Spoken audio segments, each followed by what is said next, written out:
नमस्कार प्रिय विद्यार्थियों, स्वागत करता हूं आप सभी का आज क्लास में। और आज हम पढ़ने वाले हैं आदिकालीन अपभ्रंश काव्य।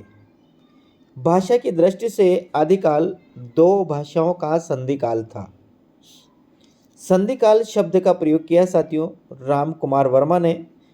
भाषा की दृष्टि से आदिकाल दो भाषाओं का संधिकाल था, यानी कि यहाँ पर दो भाषाओं का मेल हो रहा था साथियों।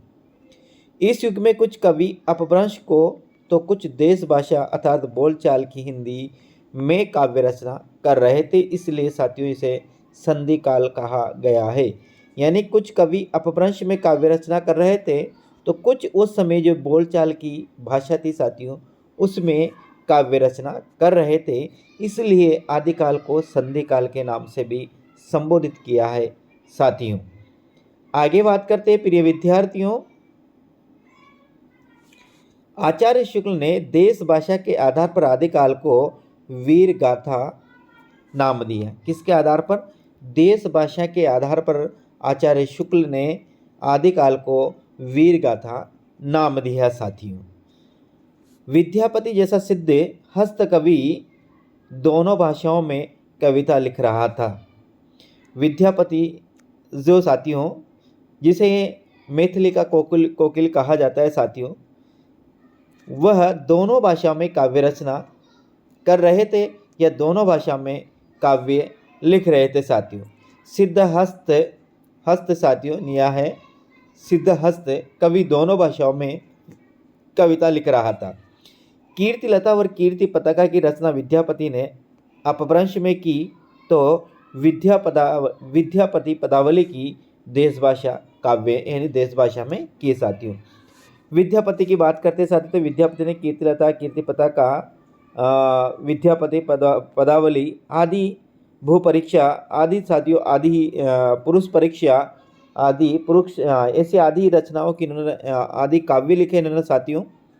इनमें से कीर्तिलता और कीर्ति पताका जो रचना है दो, ये तो है अपभ्रंश काव्य की और विद्यापति पदावली है देशी भाषा काव्य की। इसलिए आदिकाल को किस नाम से भी जाना जाता है? आदिकाल को संधि काल के नाम से भी जाना जाता है। और संधि काल कहा राम कुमार वर्मा ने, आदिकाल को संधि काल कहा साथियों। आगे बात करते हैं। अपभ्रंश वस्तुतः हिंदी से भिन्न भाषा है। अपभ्रंश जो भाषा है वे वस्तु से हिंदी से भिन्न भाषा है। पहली बात करते हैं साथियों, अपनी पहली भाषा आती है यहाँ पर संस्कृत आती है। यदि भाषा की बात करते हैं, हाँ एक आगे पढ़ेंगे, किंतु हिंदी की जननी भाषा होने व हिंदी साहित्य की तरह पृष्ठभूमि को जानने के लिए अपभ्रंश भाषा साहित्य का अध्ययन अपेक्षित है। देखिए साथियों, यह एक प्रश्न एक शब्द आता है साथियों, यहाँ पर हिंदी की जननी अपभ्रंश लिखा हुआ है यहाँ पर अपभ्रंश। तो जो हिंदी भाषा का विकास हुआ वो किससे हुआ साथियों? अपभ्रंश से हुआ। सभी भाषाओं का मूल तो क्या है? संस्कृति है, लेकिन यदि हिंदी की जननी पूछा जाए तो हिंदी की जननी कौन है? अपभ्रंश है। जिसे बात करते हैं यहाँ संस्कृत फिर दो, एक है साथियों वैदिक संस्कृत और फिर एक आती है लौकिक संस्कृत। फिर संस्कृत के बाद बात करते हैं तो फिर भाषा आती है अपनी पाली। पाली से बात करते हैं तो फिर भाषा आती है अपनी प्राकृत। प्राकृत के बाद आती है जो अपनी आती है अपभ्रंश, और अपभ्रंश से ही फिर हिंदी की अनेक बोलियों का विकास हुआ साथियों। इसलिए हिंदी की जो जननी मानी जाती है वो अपभ्रंश मानी जाती है, और सभी भाषाओं का जो जिस भाषा से विकास हुआ वह भाषा संस्कृत मानी जाती है साथियों। भाषा के विकास की दृष्टि से मध्यकाल को प्राकृत काल कहा जाता है साथियों, क्योंकि यहाँ पर मध्यकाल को प्राकृत काल कहा जाता है, क्योंकि यहाँ प्राकृत की प्रधानता थी प्यारे विद्यार्थियों। यदि विद्यार्थियों आप मेरे चैनल पर पहली बार हो, चैनल को जरूर सब्सक्राइब कीजिएगा आप, और साथ साथ सब्सक्राइब करने के साथ साथ ऑल पे ज़रूर आप साथियों क्लिक करिएगा, ताकि हर क्लास आपके पास पहुंच सके साथियों। ये जो अपनी क्लास है ये आरपीएससी फर्स्ट ग्रेड और आरपीएससी सेकंड ग्रेड के लिए साथियों ये क्लासें चल रही है। आगे बात करते हैं। भाषा के विकास की दृष्टि से मध्यकाल को प्राकृत काल कहा जाता है। इस युग में 3 भाषाओं का प्रचलन था। प्रथम पाली, द्वितीय प्राकृत और तृतीय अपभ्रंश साथियों।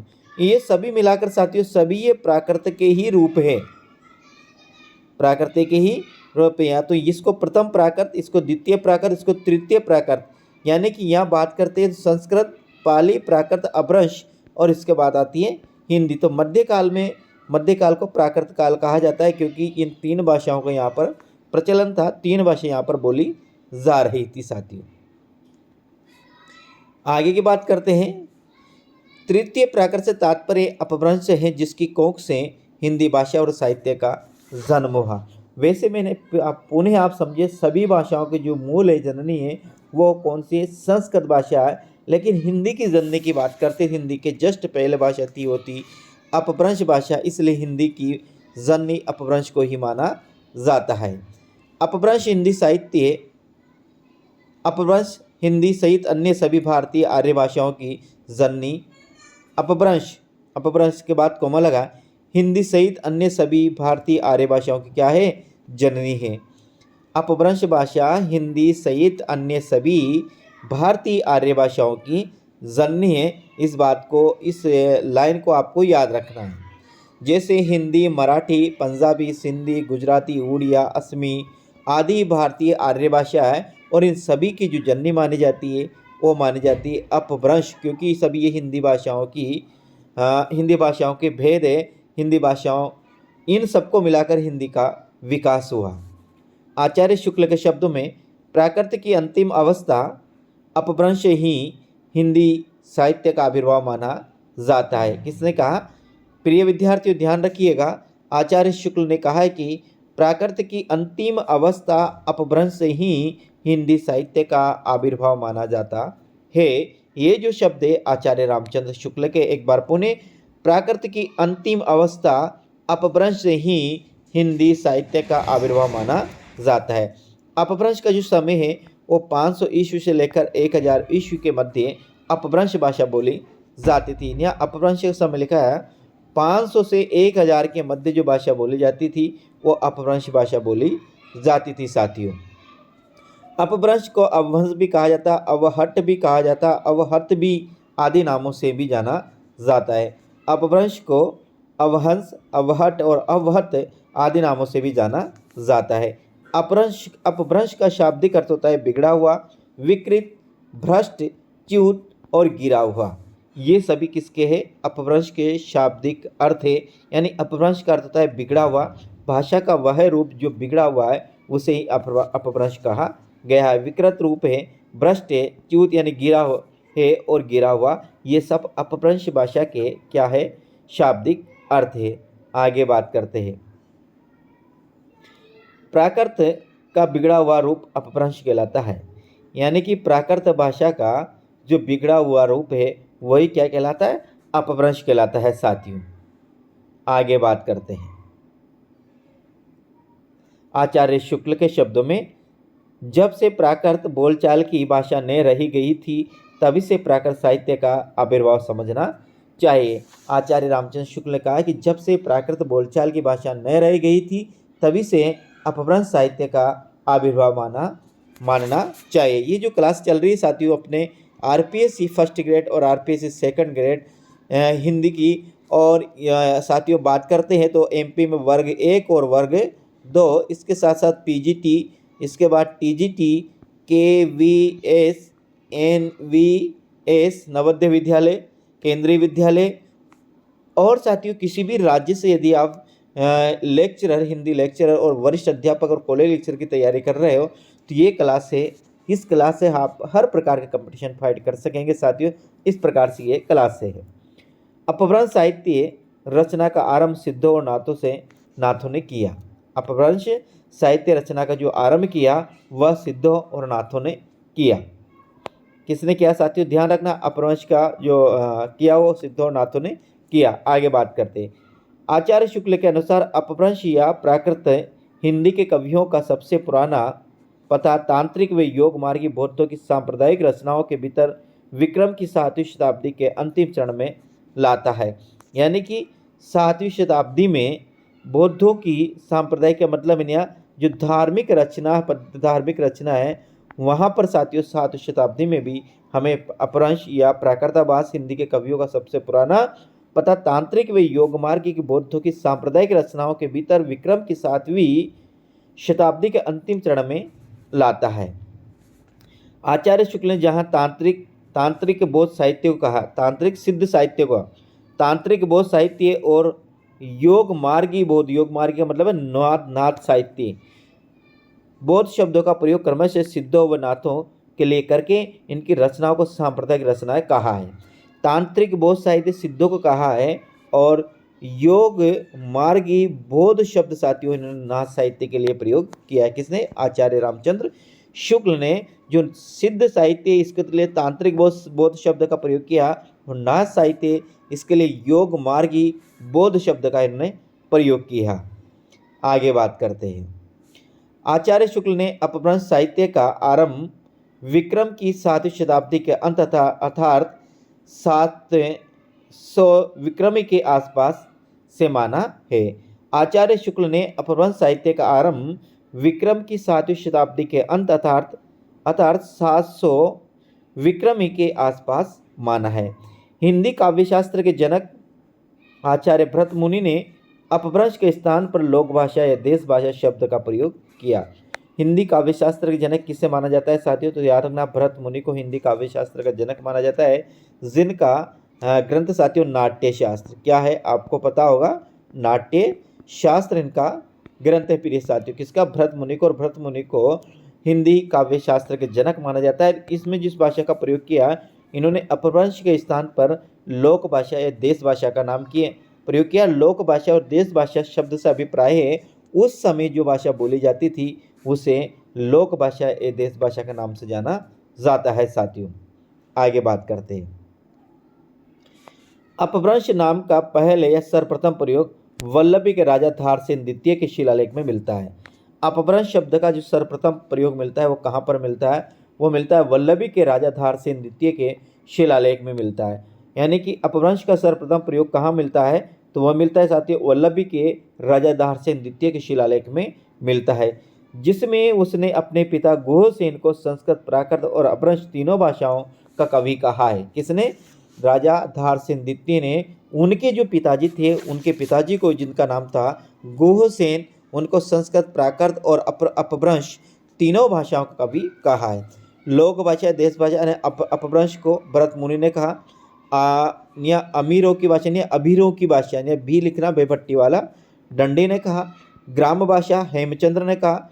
पुरानी हिंदी चंद्रदत्त शर्मा गुलेरी ने कहा और प्राकृताभास आचार्य रामचंद्र शुक्ल ने कहा। अपभ्रंश के नाम है। अपभ्रंश को देश भाषा, लोक भाषा, देश भाषा शब्द दिया ये भरत मुनि ने दिया। अबीरों की भाषा आचार्य दंडी ने, अबीरों की भाषा आचार्य दंडी, अबीरों की भाषा आचार्य दंड। ग्राम भाषा हेमचंद्र, ग्राम भाषा हेमचंद्र। पुरानी हिंदी चंद्रदत्त शर्मा गुलेरी, पुरानी हिंदी चंद्रदत्त शर्मा गुलेरी ने कहा, पुरानी हिंदी चंद्रदत्त शर्मा गुलेरी ने कहा और प्राकृताभास आचार्य रामचंद्र शुक्ल ने कहा साथियों अपभ्रंश के लिए। आगे बात करते हैं साथियों, अगली रचना अपनी आती है, आगे आते हैं।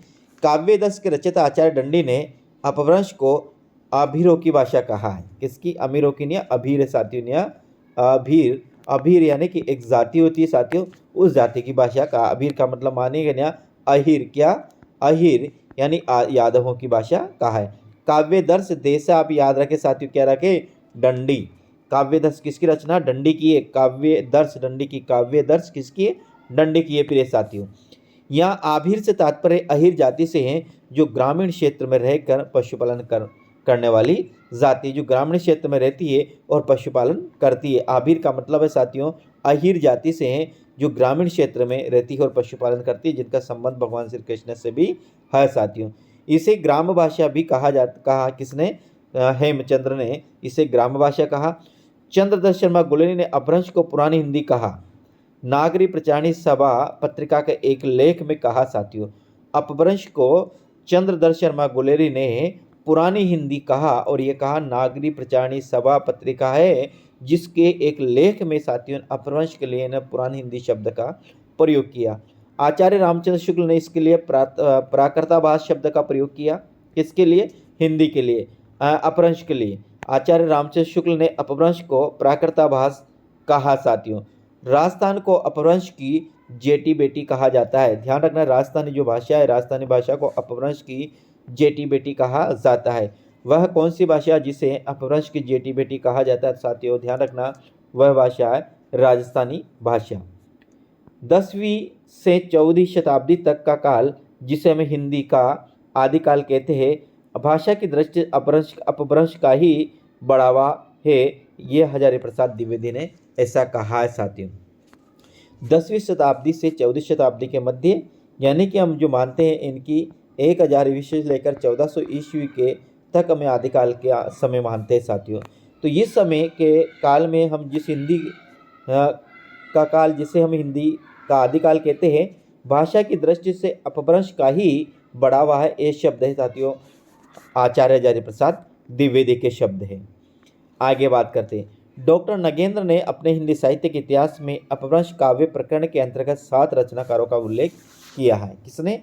आचार्य डॉक्टर ने, यानी कि डॉक्टर नगेंद्र ने जब इनका हिंदी साहित्य का इतिहास लिखा, तो डॉक्टर नगेंद्र ने अपने हिंदी साहित्य के इतिहास में आदिकाल साहित्य के अंतर्गत, हिंदी के आदिकालीन साहित्य के अंतर्गत साथियों, इन्होंने 7 ही रचनाकारों को स्थान दिया है। वह कौन कौन से? ध्यान रखना, स्वयंभू, पुष्य या पुष्यदंतु, जोहिंदा, राम सिंह, धनपाल, अब्दुल रहमान और जीन धर्मसूरी। इन 7 रचनाकारों, 7 कवियों को ही अपने ग्रंथ में स्थान दिया है। ध्यान रखना साथियों, कौन कौन से? स्वयंभू, पुष्य, जोहिंदू, राम सिंह, धनपाल, अब्दुल रहमान और जीन धर्मसूरी साथियों, इन 7 रचनाकारों को स्थान दिया है साथियों। तो प्रिय विद्यार्थियों, आज क्लास यहीं पर ख़त्म होती है। कल की क्लास अपन नए से पुनः शुरू करेंगे। इसमें पढ़ेंगे पहला कवि स्वयंभू को पढ़ेंगे साथियों, अपभ्रंश साहित्य पढ़ेंगे पहला, और यह अपभ्रंश के कवि पढ़ेंगे साथियों। स्वयंभू पढ़ेंगे, पुष्यदंतु पढ़ेंगे, जोहिंदा पढ़ेंगे, राम सिंह पढ़ेंगे, धनपाल पढ़ेंगे और अब्दुल रहमान के भी पढ़ेंगे साथियों, और जीन धर्मसूरी को भी। कहने का मतलब 7 कवियों के विषय में कल अध्ययन करेंगे साथियों। उम्मीद करता हूँ आपको ये क्लास अच्छी लगी होगी साथियों। मुझे कमेंट के माध्यम से ज़रूर बता कर जाइएगा साथियों कि आप कहाँ से हो और कहाँ कहाँ पर ये क्लास पहुँची साथियों। तो जय हिंद, वंदे मातरम प्रिय साथियों। मिलते हैं अगले वीडियो में। राम राम साथियों।